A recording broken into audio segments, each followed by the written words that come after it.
अब बात करते हैं पंजाब की सियासत की। पंजाब में दरअसल विधानसभा चुनाव की तारीख भले ही अभी दूर हो, लेकिन कांग्रेस के अंदर सियासी गर्मी लगातार बढ़ती जा रही है। गुटबाजी और आपसी खींचतान को खत्म करने की कोशिश अब तेज हो गई है। समाधान की तलाश में बैठकों को दौर लगातार चल रहा है। नेता आमने सामने बैठकर रास्ता निकालने की कवायद में जुटे हुए इस वक्त नजर आ रहे हैं। लेकिन सबसे बड़ा सवाल अभी भी कायम है, क्या पंजाब कांग्रेस के भीतर चल रही कलह पर विराम लगेगा या फिर चुनाव से पहले बगावत का तूफान पार्टी की मुश्किल को और ज्यादा बढ़ा देगा। देखिए, समाधान और बगावत की जब हम बात करते हैं तो सवाल ये आता है कि आखिरकार हम ऐसा कह ही क्यों रहे हैं। तो आपको इसके बारे में तफसील से जल्दी से बताते हैं। दरअसल एक तरफ पंजाब कांग्रेस प्रभारी भूपेश बघेल ये कह रहे हैं कि प्रदेश अध्यक्ष बदलना कोई गुड्डे गुड़िया का खेल नहीं है, और दूसरी तरफ सोशल मीडिया की अगर हम बात करते हैं तो सोशल मीडिया पर चन्नी देनाल के पोस्टर्स की बाढ़ आ गई है।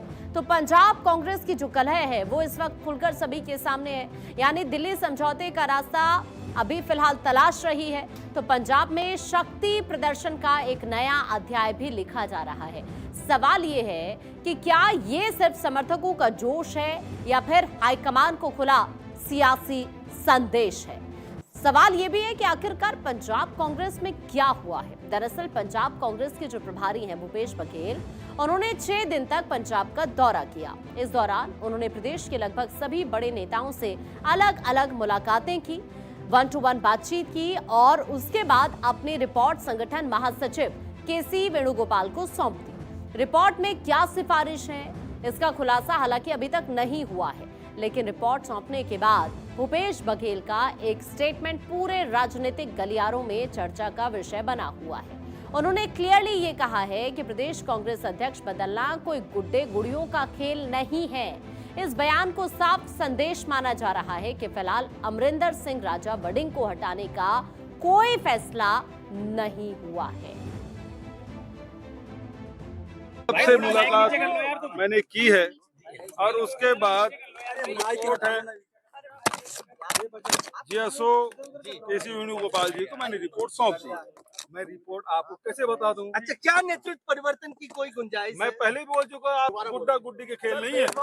6 दिन के चंडीगढ़ पंजाब प्रवास के बाद सभी नेताओं से मिलकर अपने पार्टी के जीएसओ को मैंने रिपोर्ट सौंपी, पंजाब के हालात के बारे में अवगत कराया और सारी बात केसी वेणुगोपाल को बताया।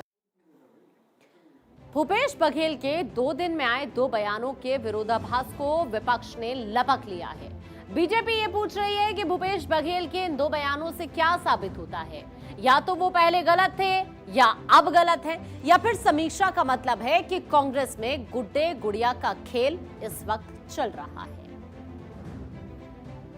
देखिए, पहले उन्होंने कहा कि कोई गुड्डे गुड्डी का खेल थोड़ी चल रहा है, तो उन्होंने सिरे से खारिज कर दिया। अब वो कह रहे हैं समीक्षा हो रही है, तो या तो पहले उन्होंने गलत बोला या वो मानते हैं कि समीक्षा होने का मतलब कि कांग्रेस में सब गुड्डे गुड्डी का खेल होता है। तो क्या भूपेश बघेल जी ये मानते हैं कि कांग्रेस में गुड्डे गुड्डी चल रहे हैं? ये क्यों हो रहा है? पंजाब के लोग और देश के लोग ये समझते हैं, जब भी कोई राजनीतिक दल नेतृत्व, नीति और नियत विहीन होता है तो इसी तरह के हालात होते हैं। और मैं पुनः दोहराता हूँ, ऐसे नेतृत्व, नीति और नियत विहीन राजनीतिक दल पे कोई व्यक्ति भरोसा नहीं करता, क्योंकि जो वो खुद बोलते हैं वो उसी पे एतबार नहीं करते। इसलिए आने वाले पंजाब चुनाव में कांग्रेस पार्टी के विधायकों की संख्या सिंगल डिजिट में रहेगी। मैं आपको पुनः दोहराता हूं। दरअसल पंजाब कांग्रेस में पिछले कई महीनों से नेतृत्व को लेकर असंतोष खुलकर दिख रहा है। पूर्व मुख्यमंत्री चरणजीत सिंह चन्नी, नेता प्रतिपक्ष प्रताप सिंह बाजवा और वरिष्ठ नेता सुखजिंदर सिंह रंधावा जैसे कई नेता संगठन की कार्यशैली और नेतृत्व को लेकर सवाल उठाते रहे हैं। सूत्रों के मुताबिक भूपेश बघेल से मुलाकात से पहले चरणजीत सिंह चन्नी ने 2 शर्तें भी रखी थी। पहली, मीटिंग कांग्रेस भवन में नहीं होगी। दूसरी, प्रदेश अध्यक्ष राजा वड़िंग उस बैठक में शामिल नहीं होंगे। हालांकि बाद में बातचीत हुई, लेकिन इससे ये जरूर क्लियर हो गया कि पार्टी के भीतर मतभेद अभी पूरी तरह से खत्म नहीं हुए हैं। दिल्ली में हुई बैठकों के बाद अब कांग्रेस हाईकमान ने विवाद सुलझाने की जिम्मेदारी पूरी तरह से संगठन महासचिव केसी वेणुगोपाल को सौंप दी है। माना यह जा रहा है कि वो अगले कुछ दिनों में पंजाब के सांसदों और नाराज नेताओं से अलग अलग बातचीत करने वाले हैं। वहीं कांग्रेस अध्यक्ष मल्लिकार्जुन खड़गे और लोकसभा में नेता प्रतिपक्ष राहुल गांधी फिलहाल सीधे इस विवाद में हस्तक्षेप करने से बच रहे हैं। अब पार्टी चाहती है कि पहले संगठनात्मक स्तर पर ही समाधान तलाशा जाए और उसके बाद ही कोई आगे हल निकाला जाए। इस वक्त आप देखिए, यहाँ पर ये समझने की आपके लिए बहुत ज्यादा जरूरत है कि आखिरकार पंजाब के नेताओं को कांग्रेस नेतृत्व का संदेश क्या है। देखिए, सबसे बड़ा संदेश यही है कि कांग्रेस अब गुटबाजी की राजनीति पर सख्त रुख अपनाने के मूड में इस वक्त नजर आ रही है। पार्टी नेतृत्व का ये मानना है कि मीडिया के जरिए बयान देकर या फिर अलग अलग गुट बनाकर प्रदेश अध्यक्ष बदलवाने का जो दबाव है उसे नहीं बनाया जा सकता। अगर किसी को शिकायत है भी तो उसे पार्टी फोरम पर रखा जाए, लेकिन सार्वजनिक बयानबाजी से जो संगठन की छवि है उसको खराब ना किया जाए, इसकी इजाजत किसी को भी कतई नहीं दी जाएगी। हालांकि सोर्सेज के मुताबिक जो कुछ वरिष्ठ नेता हैं उनकी लगातार बयानबाजी से हाई कमान इस वक्त नाराज भी है। भविष्य में अनुशासनहीनता दोहराई गई तो संगठनात्मक कार्रवाई से भी इनकार नहीं किया जा सकता, ये क्लियरली संदेश दे दिया है। हालांकि यहाँ एक बात साफ करना भी बहुत जरूरी है, अभी तक कांग्रेस की तरफ से किसी नेता के खिलाफ अनुशासनात्मक कार्रवाई का कोई आधिकारिक ऐलान नहीं किया गया है।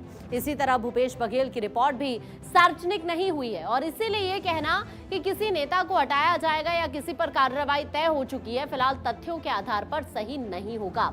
फिलहाल पार्टी बातचीत के जरिए समाधान निकालने की कोशिश कर रही है, लेकिन पंजाब की सत्ताधारी आम आदमी पार्टी ने कांग्रेस की इस अंदरूनी कलह में दलित कार्ड भी खेल दिया है।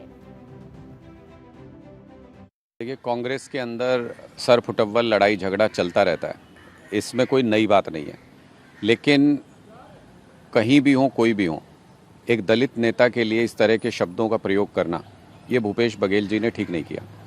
चन्नी जी, जब पूछा पत्रकारों ने कि चन्नी जी को प्रदेश अध्यक्ष बनाएंगे क्या पंजाब के अंदर, तो उन्होंने कहा ये गुड्डा गुड्डी का खेल नहीं है। मतलब वो एक दलित नेता है, इसलिए आप उनको गुड्डा गुड्डी बोलेंगे, इस तरीके से अपमानित करेंगे।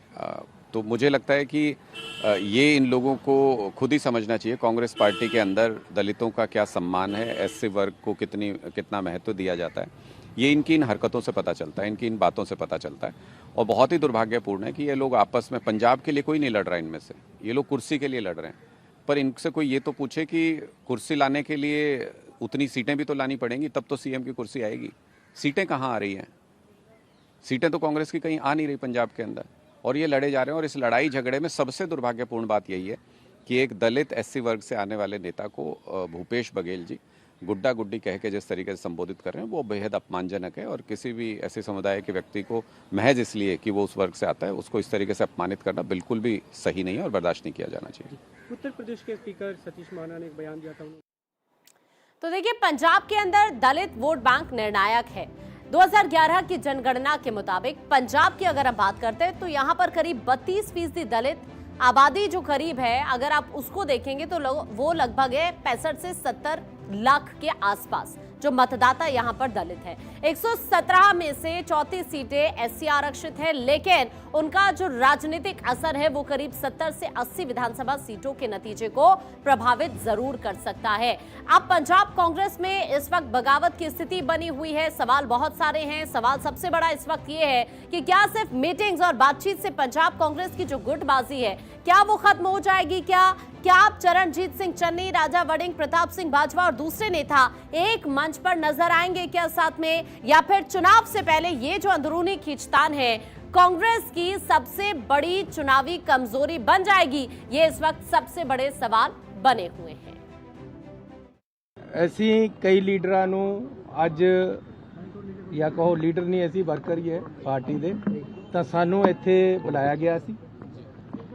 ਅਸੀਂ ਆਪਣਾ ਪੱਖ ਰੱਖਿਆ, ਲੇਕਿਨ ਇੱਕ ਗੱਲ ਬਿਲਕੁਲ ਕਲੀਅਰ ਹੈ ਕਿ ਅਸੀਂ ਪਾਰਟੀ ਦੇ ਨਾਲ ਹੈ, ਪਾਰਟੀ ਹਾਈ ਕਮਾਂਡ ਦਾ ਸਨਮਾਨ ਕਰਦੇ ਹਾਂ। ਰਾਹੁਲ ਗਾਂਧੀ ਜੀ ਸਾਡੇ ਲੀਡਰ ਹੈ ਤੇ ਅਸੀਂ ਉਹਨਾਂ ਨੂੰ ਪਿਆਰ ਕਰਦੇ ਹਾਂ ਤੇ ਉਹਨਾਂ ਦੇ ਨਾਲ ਹੀ ਜੀਣਾ ਮਰਨਾ ਹੈ। ਖੜਗੇ ਸਾਹਿਬ ਪਾਰਟੀ ਦੇ ਪ੍ਰਧਾਨ ਹੈ। ਹਰ ਤਰੀਕੇ ਦੇ ਨਾਲ ਸਾਡੇ ਸਾਰੇ ਵਰਕਰ ਲੀਡਰ ਪਾਰਟੀ ਦੇ ਨਾਲ ਖੜੇ ਆ ਤੇ ਪਾਰਟੀ